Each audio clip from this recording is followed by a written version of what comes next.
Olá! Será que você já cometeu infidelidade financeira? Eu estou fazendo essa pergunta para você que está aqui no Instagram e para você que está me seguindo aqui no Facebook. Você já conhecia esse tipo de infidelidade? Fica aqui comigo que eu vou falar sobre ela no final da nossa live. Como o Dia dos Namorados está chegando, então eu resolvi dar minha contribuição para essa data. Por quê? Porque o tema é importante, finanças pessoais para dois. São pouquíssimos os casais que iniciam a vida a dois tendo conversado sobre dinheiro e ajustes necessários para viver muito bem. E aí, você que é casal, você também que é casal, já fez isso? Já comentou a respeito como serão as finanças pessoais do casal?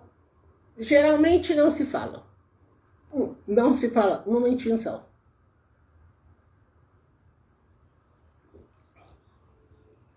Não se fala sobre salário, despesas em comum, despesas pessoais, eventual aquisição de carro, ou de moto, ou de casa própria.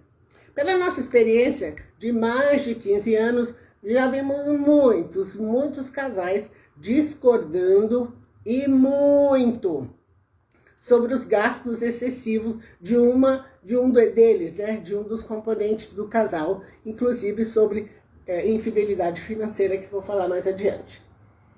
Se você deseja saber sobre finanças para dois, então vem comigo, fica aqui até o final.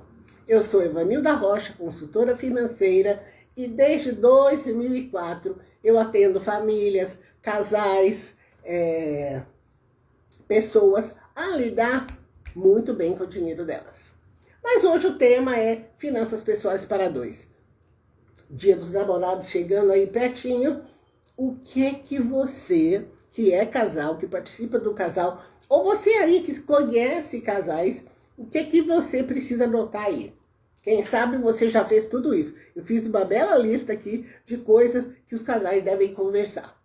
Primeira coisa que eu separei aqui é que os casais devem saber a renda da família. O que é isso? Uma pessoa com outra pessoa vão passar a viver juntos. Ok, vão ter que renda juntos. Então isso é muito legal que a pessoa fique sabendo quanto o parceiro tem, quanto essa pessoa tem, juntando tudo, qual vai ser a renda da família. Bom, se você está no começo de namoro e não quiser falar sobre isso, tá tudo certo. Mas à medida que o casal intenciona ter um relacionamento mais sério, construir família, constituir família, é muito importante que um conheça a renda do outro. Para você ter ideia, nos anos todos aqui de consultoria, eu já atendi casais com a renda bem semelhante ou casais que um deles tinha a renda mais alta do que o outro. Mas isso não tem a ver homem e mulher. Já vi maridos ganhando mais que as mulheres, já vi esposas ganhando mais que os maridos. Então, pode acontecer nos dois casos, né? Então, existe aí uma transparência. Tudo bem? Segundo ponto, combinar a divisão de despesas. Porque se você sabe a renda da família, quando chega na hora de fazer a divisão de despesas, fica mais fácil. O que acontece aqui que eu já vi, já presenciei? Às vezes, as despesas são divididas 50-50. Ou seja, 50% uma pessoa assume, 50% a outra pessoa assume. Isso funciona muito bem quando os salários são equiparados. Uma coisa que já funcionou muito bem também. Uma pessoa dá uma entrada, já adquiriu a casa própria, uma determinada pessoa deu uma entrada muito grande para o imóvel e o outro assumiu que não tinha condição de dar a entrada na mesma proporção que o seu par. Ela assumiu um pouco mais de responsabilidade durante os gastos, durante um certo período dos gastos da família. Então, esse acordo aqui eu já presenciei também. Mas então, vamos de novo aqui a respeito da combinação de divisão de despesas. Eu já vi distorções também, em momentos que o 50 e 50 não fazia sentido. Por quê? Um deles ganhava muito mais, o outro queria acompanhar os 50%, mas não tinha salário ainda no mesmo nível. E a outra pessoa não foi por má fé, com toda certeza, não nivelou isso, ou melhor, não fez a despesa proporcional. Porque se uma pessoa ganha 5 mil, a outra pessoa ganha 10 mil, tem uma diferença bem grande na hora de dividir despesas. Então, o ideal seria uma pessoa que tem um salário maior contribuir com um valor maior e a outra pessoa que tem um salário menor contribuir com menos. Então, isso é muito interessante, o casal conversar. O que acontece com o tema de finanças pessoais, planejamento financeiro familiar? Não é lá um assunto dos mais românticos, mas é muito importante que você converse. Porque se não conversar antes do casamento, antes da união estável, antes da decisão de morar junto, pode ser que tenha complicação depois. Então é importante você colocar aí na sua listinha, combinar a divisão das despesas. É como diz aquele ditado popular, não é? O que é combinado não é caro. Então você vai lá e combine com o amor da sua vida, como é que você vai fazer a divisão de despesas. Ok, tem mais coisas aqui. Acertar as despesas pessoais. Agora mesmo eu falei em combinar a divisão de despesas. Mas quer saber? Tem um certo conjunto de despesas que será só de um e o outro conjunto de despesas que será só do outro. Os dois não terão essa despesa iguais. Por exemplo, salão de beleza. A mulher vai ter um determinado gasto e o homem vai ter praticamente um gasto muito pequeno, que é com um barbeiro. Então, uma das partes tem que ter um controle das suas finanças pessoais, mas uma verba já separada para isso. Então, isso também é interessante vocês combinarem. Então, um determinado X vai ser para uma pessoa que tem mais despesas, né? Despesas pessoais, e o outro vai ser menor.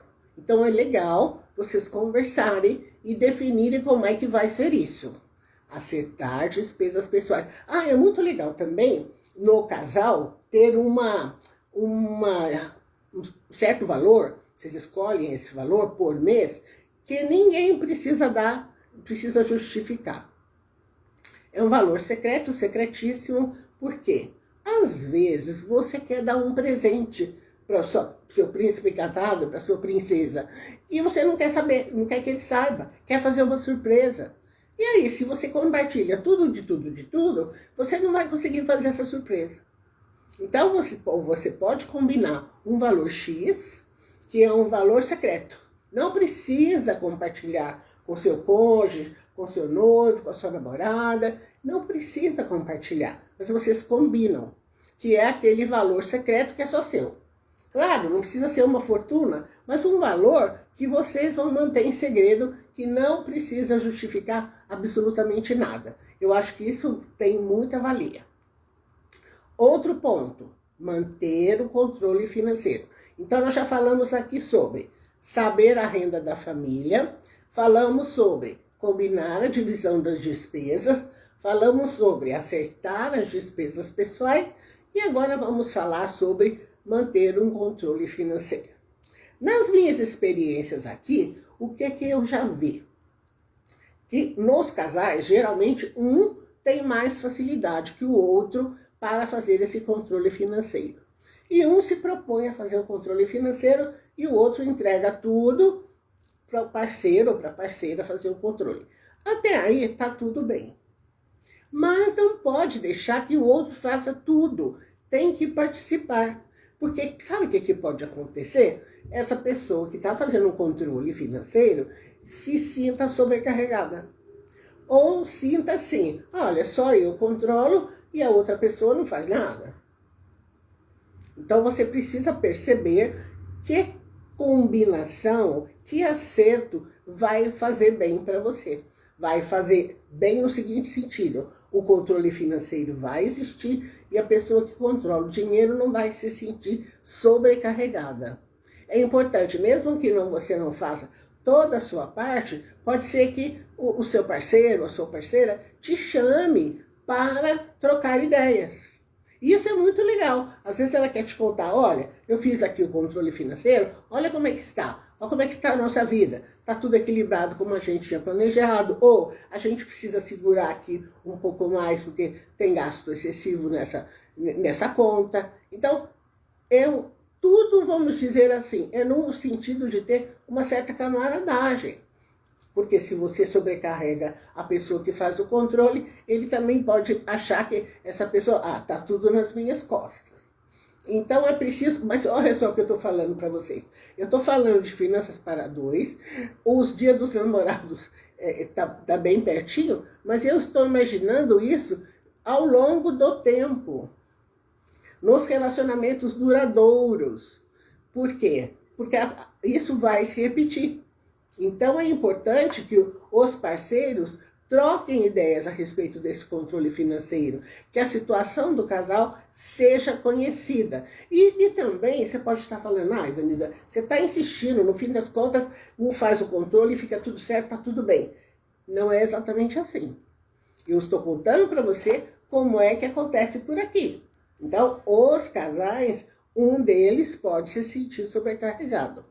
Um deles pode ter mais facilidade, é verdade, tudo bem, mas é importante que os dois cooperem, que os dois sentem juntos, discutam, troquem ideias. É muito legal para o outro não se sentir abandonado nesse quesito. Ponto 5 aqui, já estamos no 5, no quinto item.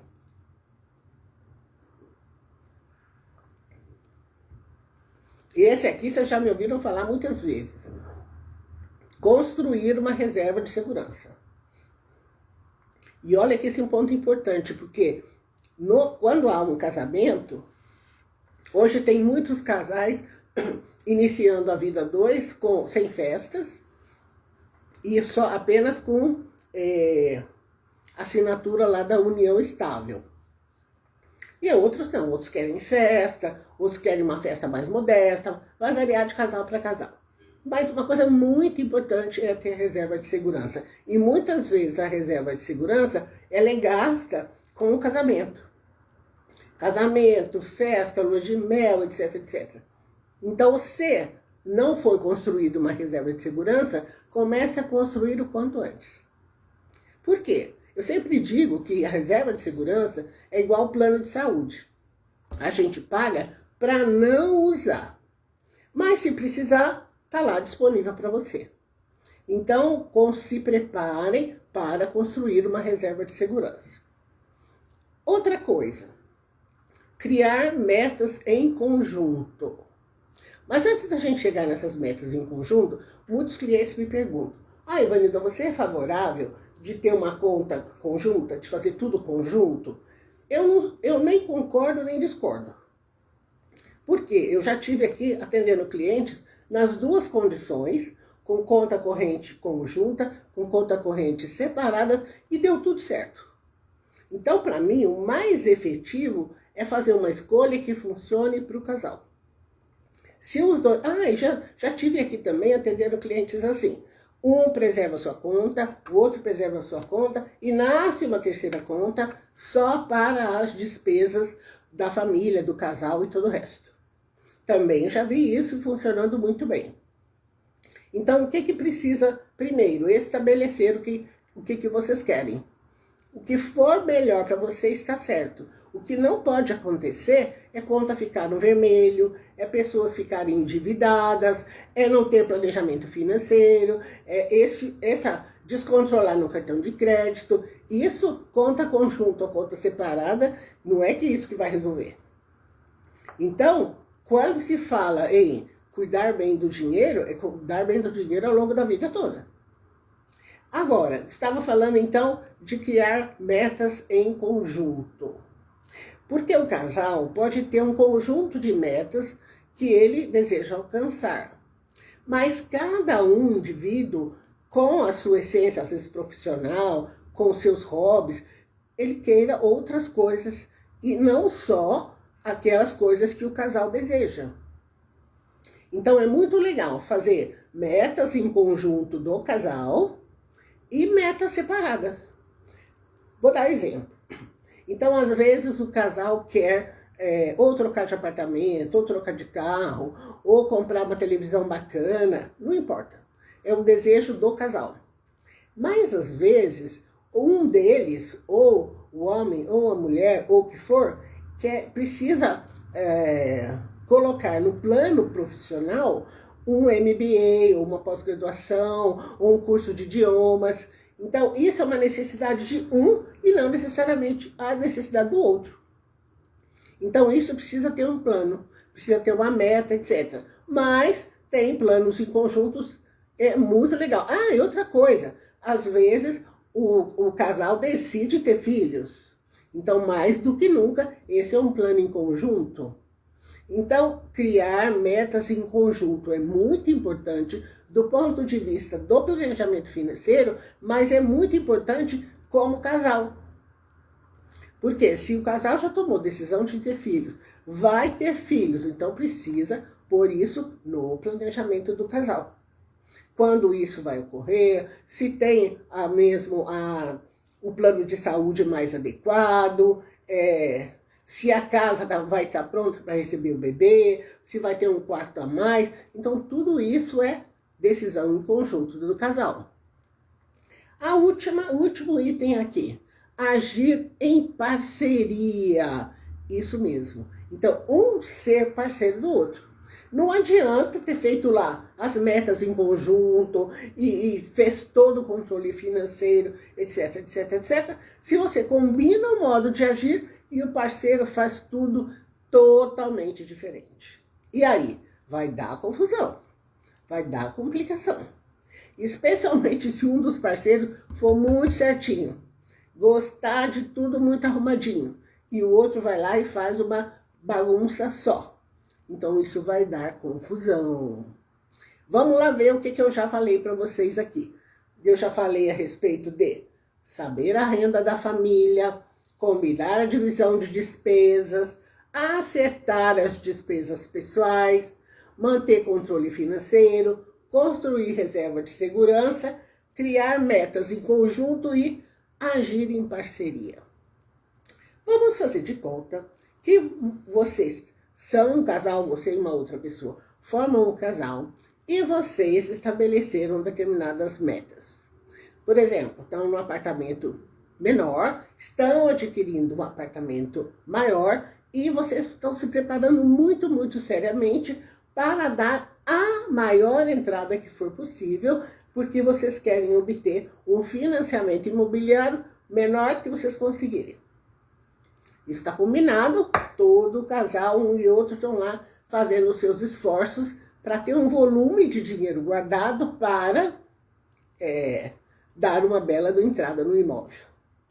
Aí, de repente, mais do que de repente, um dos membros do casal precisa usar um celular, o celular dele travou, ele pede, opa, parceiro, empresta aí o seu celular que eu preciso acessar o site do banco, o meu celular não está conseguindo. Ele vai acessar o site do banco, só que, surpresa, ele sem querer, não tinha nada combinado, ele fica sabendo que o outro parceiro dele está com dívidas. E aí, a casa cai. Isso é chamado de infidelidade financeira. Esse parceiro que já tinha falado, estabelecido metas, definido bem o projeto, como é que ia acontecer, se dá conta que o parceiro não fez nada daquilo. E aí? Isso é chamado infidelidade financeira. Combinou, tratou, acertou, mas não fez. Aí a casa cai. E essa historinha que eu tô contando para vocês aqui aconteceu com um cliente meu.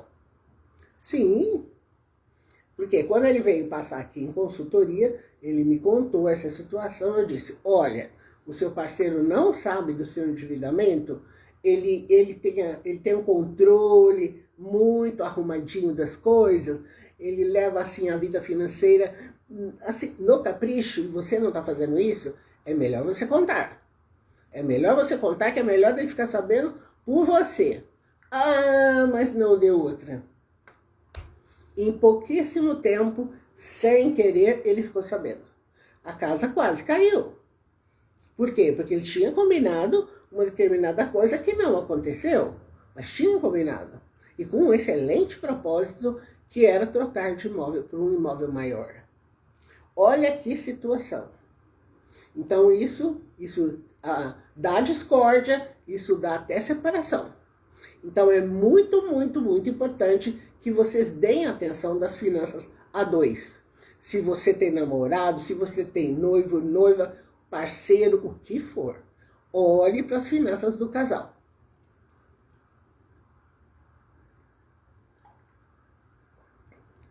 Agora você pode me dizer assim, olha, Ivanildo, até eu quero conversar, mas o meu parceiro não quer nem saber. Então, e aí eu faço o quê? Eu estou super motivada, eu quero cuidar muito bem das minhas coisas, como é que eu faço? Então, faça primeiro o seu dever de casa. Mas faça o melhor que você puder, cuide muito bem do seu dinheiro.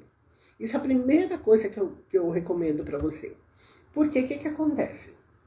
Quando você cuida bem do seu dinheiro, parece que você tira um peso dos ombros. E esse peso dos ombros eu vejo aqui nos meus clientes. Podem ser clientes que eu atendo aqui no escritório e pode ser clientes que eu atendo online. Eles começam a cuidar do dinheiro deles, eles percebem que podem fazer mais com o dinheiro que eles já têm, deixa tudo no azul, começa a investir, eles ficam muito felizes, leves até.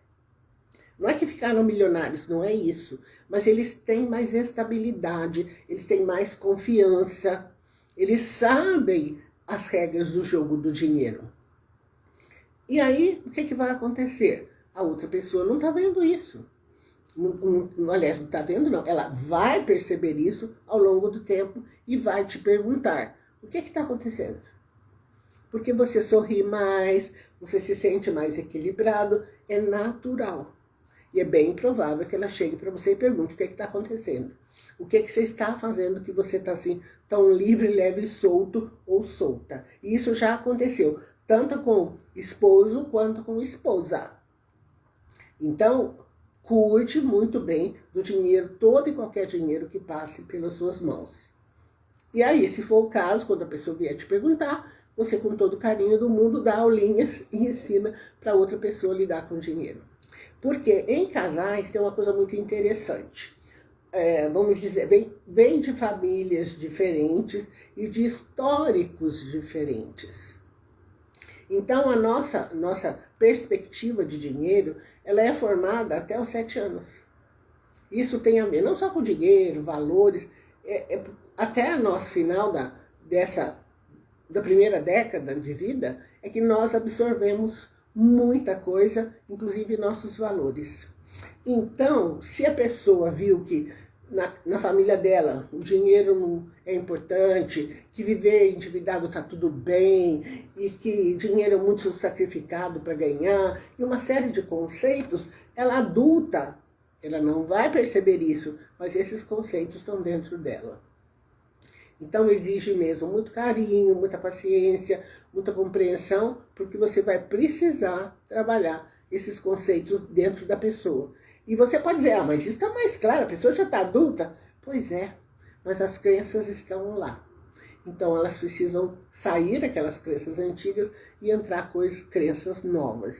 Então esse tipo de trabalho nós fazemos também nos nossos projetos de atendimento personalizado aqui das nossas consultorias. Se você precisar de ajuda, manda aí a informação. Eu quero que nós fazemos contato com você para fazer um atendimento personalizado, de 1 a 1, ou 1 a 2, dependendo se você for pertencer a um casal e quiser consultoria para casal, que nós atendemos casais há muitos anos já. Mas eu agradeço aqui a sua presença e até a próxima oportunidade. Lembra de deixar o seu like? Por favor, até a próxima. Obrigada.